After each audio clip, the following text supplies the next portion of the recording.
ஒரு வழியா ரொம்ப நாள் போராட்டத்துக்கு அப்புறம் கிட்டத்தட்ட 3 வருஷம் போராட்டத்துக்கு அப்புறம் எட்டிமடை ரயில்வே ஸ்டேஷன் வந்து நாங்க ராஜஸ்தான் கிளம்பிட்டோம். இத்தனை நாள் பெய்யாத மழை, நாங்க ராஜஸ்தான் கிளம்பும் போது சரியான மழை. இந்த மூட்டை முடிச்செல்லாம் தூக்கிட்டு நாங்க எப்படித்தான் ராஜஸ்தான் போய் சேர போறோம்னு தெரியல. இந்த லக்கேஜ் எல்லாம் எப்படியோ ஹரிஸுங்க அம்மா அப்பாவும் நம்ம தலையில கட்டி விட்டு அவங்க ஜாலியா ராஜஸ்தான் போய் சேர்ந்துட்டாங்க. இந்த பைத்தியக்காரன் எப்ப பார்த்தாலும் போன் பண்ணிட்டு தான் இருப்பான். எப்படியோ எட்டிமடை ஸ்டேஷன்ல இருந்து கேரளா சொர்ணூர் ரயில்வே ஸ்டேஷனுக்கு வந்து போயிட்டோம். அப்புறம் சாப்பிட்டு அகமதாபாத் ட்ரெயினுக்காக வெயிட் பண்ணிட்டு இருந்தோம். ஹரிஸ் வந்து சப்பாத்தி ஒன்று தான், சப்பாத்தியும் தக்காளி பஜ்ஜியும் கொண்டு வந்தான், தொக்கு தக்காளி தொக்கு கொண்டு வந்தான். எல்லாம் சாப்பிட்டு அப்படியே உட்காந்துட்டு இருந்தோம். அப்படியே 10:15 வர வேண்டிய ட்ரெயின் 10:45 வந்தது. இந்த மூட்டை முடிச்ச வேற அடிக்கடி பார்க்கும் போதெல்லாம் எப்பதான் ராஜஸ்தான் போய் சேருவோம்னு ஆகிப்போச்சு. காலையில அகமதாபாத் வந்து சேர்ந்துட்டோம். வந்து இறங்கணுன்னே நாங்க ஃபர்ஸ்ட் பார்த்தது தமிழ் ஃபிளெக்ஸ் தான். அதை பார்த்தோன்னே எங்களுக்கு தமிழ் வந்து அகமதாபாத் வரைக்கும் வந்திருக்கிறது எங்களுக்கு ரொம்ப பெருமையா இருக்கு.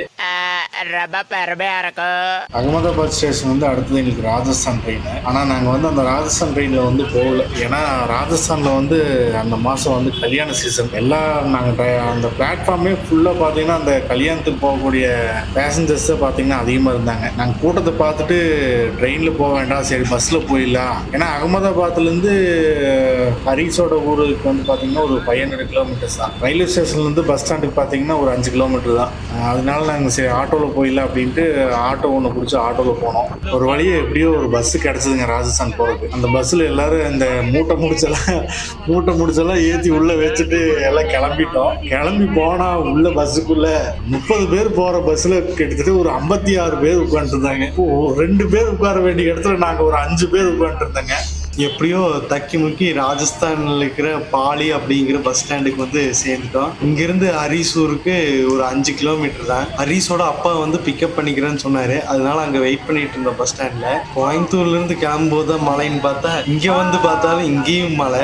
இப்போ வந்து ராஜஸ்தான்ல ஹரிஸோட வெட்டிங் வந்து ஸ்டார்ட் ஆயிடுச்சு. இப்போ ஹரிஸோட ஊர்ல இருக்க ஒரு கோயில்ல போய் சாமி கும்பிட்டு தான் பாத்தீங்கன்னா அந்த ஃபங்க்ஷன் ஸ்டார்ட் பண்ணுவாங்க. அந்த கோயிலுக்கு போறதுக்காக நாங்க வந்து எல்லாரும் டிராக்டர்ல போயிட்டு இருக்கோம். இங்கெல்லாம் வந்து பாத்தீங்கன்னா பெருசா காரு பஸ் அந்த மாதிரி எல்லாம் கல்யாணத்துக்கு போக மாட்டாங்க. 20 வருஷத்துக்கு முன்னாடி நம்ம கல்யாணத்துக்கு எப்படி போனோமோ அப்படிதான் இப்போ போயிட்டு இருக்காங்க ராஜஸ்தான்ல. நாங்க எல்லாம் டிராக்டர்ல பாத்தீங்கன்னா ஒரு எல்லாம் லேடிஸோட ஏறிட்டு ஜாலியா அப்படியே டிராக்டர்ல போயிட்டு ஊரை சுத்தி பார்த்துட்டு அப்படியே போயிட்டு இருந்தோம். அந்த ஊர்ல பாத்தீங்கன்னா பெருசா விவசாயம் அப்படின்னு ஒண்ணும் இல்லை. அந்த ஊர்ல மெயினா விவசாயம் பாத்தீங்கன்னா மருதாணி ஒண்ணுதான். மழை வரும்போது மட்டும்தான் அந்த விவசாயம் பண்ணுவாங்க. மழை இல்லைன்னா அங்க விவசாயமே இல்லை, சும்மாதான் இருப்பாங்க எல்லாரும்.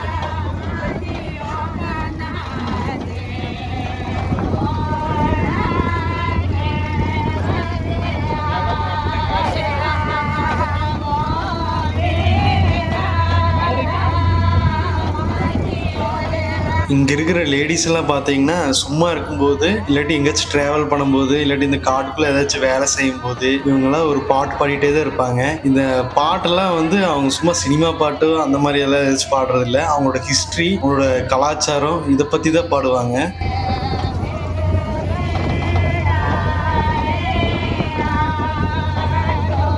இவங்களோட அவங்க தானே கொடுத்தாங்க.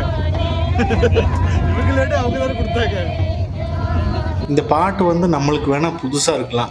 என்னன்னா இது ஒன்றுமே நம்மளுக்கு புரிய மாட்டேங்குது, இது என்ன ராகம் அப்படின்னா நம்மளுக்கு கன்ஃபியூஷன் இருக்கலாம். ஆனால் இவங்க வந்து இதை வந்து ஒரு சின்ன குழந்தையிலேருந்து கடைசியாக இவங்க வந்து ஒரு இறப்பு வரைக்குமே இந்த பாட்டை வந்து ஃபாலோ பண்ணிட்டு இருக்காங்க. இது வந்து இவங்க வாழ்வியலோட ஒன்றி போன ஒரு கலாச்சாரமாக இந்த சாங்ஸ் வந்து இருக்கு. நாங்கள் வந்து ராஜஸ்தான் போனதுலேருந்து நாங்கள் ராஜஸ்தான் கிளம்பி வர வரைக்குமே பார்த்தீங்கன்னா இந்த சாங்ஸ் எல்லா இடத்துலையுமே எங்களுக்கு கேட்டு தான் இருந்தது. ஏன்னா இவங்க வந்து இது லைஃபோட ஒரு அங்கமாக பார்த்தீங்கன்னா இந்த சாங்ஸ் வந்து இவங்க ஃபாலோ பண்ணிட்டு இருக்காங்க.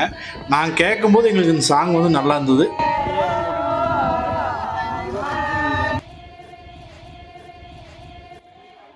இப்போ நம்ம வந்து பார்த்தீங்கன்னா அந்த கோயிலுக்கு வந்தாச்சு. அந்த கோயில் பார்த்தீங்கன்னா ஒரு ராமர் கோயில். அந்த கோயில் முழுக்க பார்த்தீங்கன்னா ஒரு மார்பிள்ஸ்னால உருவாக்கப்பட்ட ஒரு கோயில். ஏன் அந்த கோயில் வந்து ஃபுல்லாக மார்பிள்ஸ்னாலே உருவாக்கப்பட்டிருக்காங்க அப்படின்னா, ராஜஸ்தானில் வந்து மார்பிள்ஸ் அப்படின்னாலே ரொம்ப சீப் ரேட்டு கிடைக்கும். நம்ம ஊருக்கு மார்பிள்ஸ் வேணுனாலே ராஜஸ்தான்லேருந்து தான் வரும். நம்ம ஊரில் செங்கல் எப்படி ரொம்ப சீப் ரேட்டு கிடைக்குதோ அந்த மாதிரி ராஜஸ்தானில் மார்பிள்ஸ் வந்து ரொம்ப சீப் ரேட்டு கிடைக்கும். இவங்க ஊருக்குள்ளே என்ன விசேஷம் அப்படின்னாலும் இந்த கோயிலில் வந்து ஒரு வழிபாடு நிகழ்ச்சி பண்ணிட்டு அதுக்கப்புறம் தான் பார்த்தீங்கன்னா அவங்க வீட்டில் வந்து ஒரு ஃபங்க்ஷன் வந்து ஸ்டார்ட் பண்ணுவாங்க.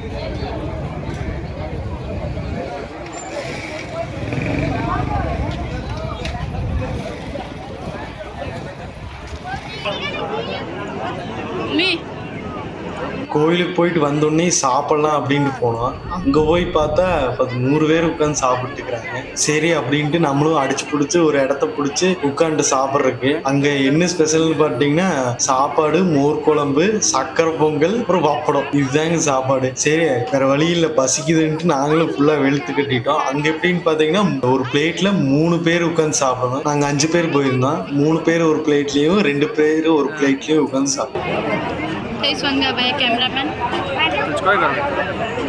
இதை பார்த்தீங்கன்னா ஹரிஸோட வீடுங்க, மாப்பிள்ளையோட வீடு. இந்த டெக்கரேஷன் எல்லாம் பார்த்தீங்கன்னா அங்கே ராஜஸ்தானில் வெட்டிங் டெக்கரேஷனே தனியாக பண்ணுவாங்க. அவங்க வந்து சொல்லிட்டா இந்த மாதிரி வீட்டில் வந்து வெட்டிங்க்கு தகுந்த மாதிரி டெக்கரேஷன் பண்ணிடுவாங்க. இந்த தாத்தா தான் பார்த்தீங்கன்னா ஹரிஸோட தாத்தா. ஆக்சுவலி இவர் தான் நாங்கள் வந்து ராஜஸ்தான்லேருந்து வரும்போது அழுதாரு, இங்கேயே இருங்க போகாதீங்க அப்படின்னு. இந்த வீடு இப்போ தான் கட்டினாங்க. நாங்கள் வரக்கு ஒரு 2-3 மாதத்துக்கு முன்னாடி தான் முயற்சி பண்ணியிருந்தாங்க. புது வீடுங்க. 2023 அங்கே வந்து ஸ்கொயர் ஃபீட் பார்த்தீங்கன்னா 1600 ரூபா. நம்ம ஊரில் பார்த்தீங்கன்னா இப்போ கரண்ட் ப்ரைஸ் பார்த்தீங்கன்னா 2100 ரூபாய்க்கு போயிட்டு இருக்கு. அங்கே பில்டிங் மெட்டீரியல் பார்த்தீங்கன்னா கொஞ்சம் சீப் தான். இன்னொன்று அங்கே வந்து பார்த்தீங்கன்னா வாஸ்து பார்த்தால வீடு கட்ட மாட்டாங்க.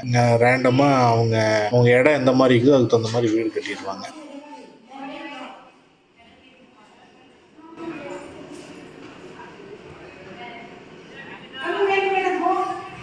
அடுத்த நாள் காலையில் மாப்பிள்ளை பார்த்தீங்கன்னா முகூர்த்தத்துக்கு ரெடி ஆகிட்டாரு. இப்போ வந்து மாப்பிள்ளை வந்து பொண்ணு வீட்டுக்கு போகணும். பொண்ணு வீட்டில் தான் முகூர்த்தம் ஆக போகுதுங்க. மாப்பிள்ளை எப்படி அழைச்சிட்டு போவாங்க அப்படின்னா மாப்பிள்ளையோட ரிலேட்டிவ்ஸு, மாப்பிள்ளை வீட்டில் இருக்க அத்தை, அக்கா, தங்கச்சி இந்த மாதிரி இருக்கவங்க எல்லாம் மாப்பிள்ளை வந்து அழைச்சிட்டு போவாங்க. நம்ம ஊரில் மாப்பிள்ளை அழைப்பு மாதிரியாவது இங்கே மாப்பிள்ளை அழைப்பு என்ன, நம்ம ஊரில் மங்களவாத்தி மூலம் போட்டு மாப்பிள்ளை அழைச்சிட்டு போவாங்க. இங்கே பார்த்தீங்கன்னா டோல் அடிப்பாங்க. நம்ம ஊரில் இப்போ ரீசெண்டாக ட்ரெண்ட் ஆகிட்டு இருக்க டோல் பார்த்தீங்கன்னா அங்கே வந்து ட்ரெடிஷ்னல் டோல் அடிச்சா மாப்பிள்ளை கூட்டி போவாங்க. மாப்பிள்ளை வந்து உருமாலையெல்லாம் கட்டி வாழெல்லாம் வச்சிருக்கனால மாப்பிள்ளை வந்து மகாராஜாவும் நினைச்சுக்காதீங்க. மாப்பிள்ளை வந்து நம்ம ஊர்ல வந்து ஒரு ஹார்ட்வேர்ஸ் கடை வச்சுக்கிற ஒரு தமிழன் தான், மார்வாடியெல்லாம் கிடையாது. அவங்க அம்மா அப்பா தான் மார்வாடி. அந்த பெரியவர் ஒருத்தர் தலையில ஒரு மூட்டை வச்சிருக்காருல, அதுதான் ஹரிஷோட மாமா. அவரு தான் பாத்தீங்கன்னா பொண்ணு வீட்டுக்கு சீதனம் கொண்டு போவாங்க.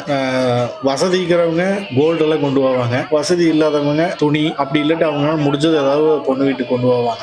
வசதி இல்லைன்னு ஹரிஸ் எல்லாம் வசதி இல்லைன்னு சொல்ல முடியாது. ஹரிஸ் எல்லாம் மால் பார்த்தீங்க, பெரிய கை. இங்க வந்து நல்லா சம்பாதிச்சிட்டாங்க. தமிழ்நாட்டில் வந்து சம்பிரதாயத்துக்கு வேண்டி கொண்டு வராங்க. இன்னொன்று இந்த மாப்பிள்ளைக்கு பக்கத்தில் இருக்கிறவங்க எல்லாம் மாப்பிள்ளையோட பங்காளிக, பெரியப்பா, சித்தப்பா, மாமா, இவங்களுக்கெல்லாம் பார்த்தீங்கன்னா அந்த மாப்பிள்ளை ஹரிஷோடைய அம்மா இல்லைன்னா பெரியம்மா இவங்கெல்லாம் பொட்டு வச்சுடுவாங்க. கல்கண்டு ஸ்வீட்ஸ் அந்த மாதிரி எல்லாம் கொடுப்பாங்க. காலையில் 2:30 மணிக்கு முகூர்த்தம். நாங்கள் பொண்ணு வீட்டுக்கு பார்த்தீங்கன்னா ஒரு 1:30 மணிக்கெல்லாம் போயிட்டோம். போனதுக்கப்புறம் மாப்பிள்ளை வந்ததும் அவங்க கலாச்சாரப்படி சில சீர்சடங்குகளை பண்ண வேண்டியது பண்ணாங்க. அது எங்களால் அது என்ன பண்ணுறாங்கன்னு எங்களால் அண்டர்ஸ்டாண்ட் பண்ண முடியல. எங்களால் அதை எக்ஸ்பிளைன் பண்ண முடியல. நாங்கள் அவங்க கிட்ட கேட்டோம் அது என்னன்னு. அவங்க சொன்னது எங்களுக்கு வந்து புரியலையா இல்லை எங்களால் கன்வே பண்ண முடியலையான்னு எங்களுக்கு தெரியல. அந்த முகூர்த்தம் நடக்கும்போது நடக்கக்கூடிய ஃபார்மாலிட்டிஸ் எல்லாம் பண்ணாங்க.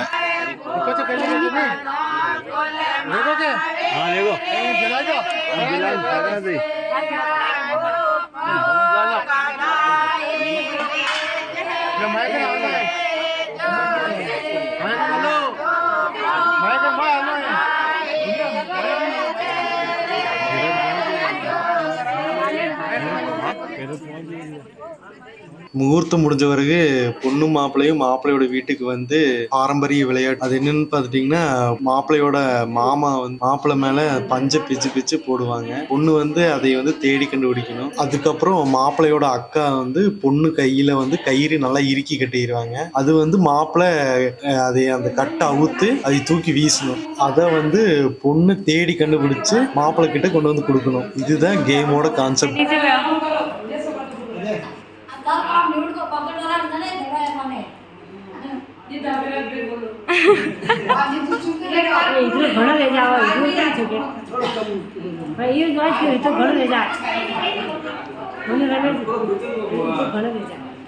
पोते मत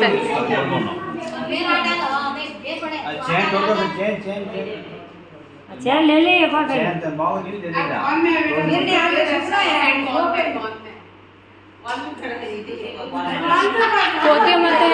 मत है वे हाँ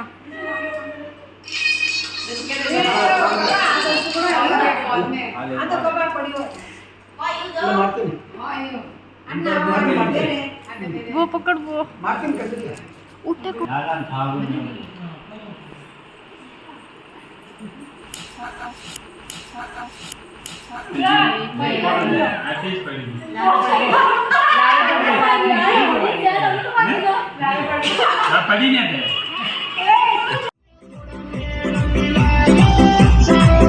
இதுக்கப்புறம் பார்த்தீங்கன்னா வெட்டிங் ஃபங்க்ஷன் ஃபார்மாலிட்டிஸ் அப்படிங்கிறதெல்லாம் முடிஞ்சுது. உன்னி அடுத்தது பார்த்தீங்கன்னா ஃபுல்லாக ஆட்டம் பாட்டம் கொண்டாட்டம் தான். ஃபுல்லாக உன்னி 4 நாளைக்கு ஃபுல்லாக பார்த்தீங்கன்னா டான்ஸ் மட்டும்தான் பண்ணுவாங்க.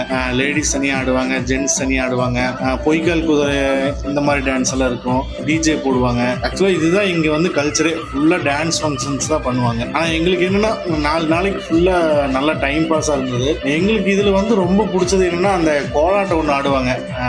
ஜென்ஸு லேடிஸ் எல்லாரும் சேர்ந்து பார்த்தீங்கன்னா ஒரு கோலாட்டம் மாதிரி ஒன்று பண்ணுவாங்க. அது எங்களுக்கு வந்து ரொம்ப பிடிச்சது. பார்க்குறதுக்கும் எங்களுக்கு கொஞ்சம் டிஃப்ரெண்ட்டாக இருந்தது.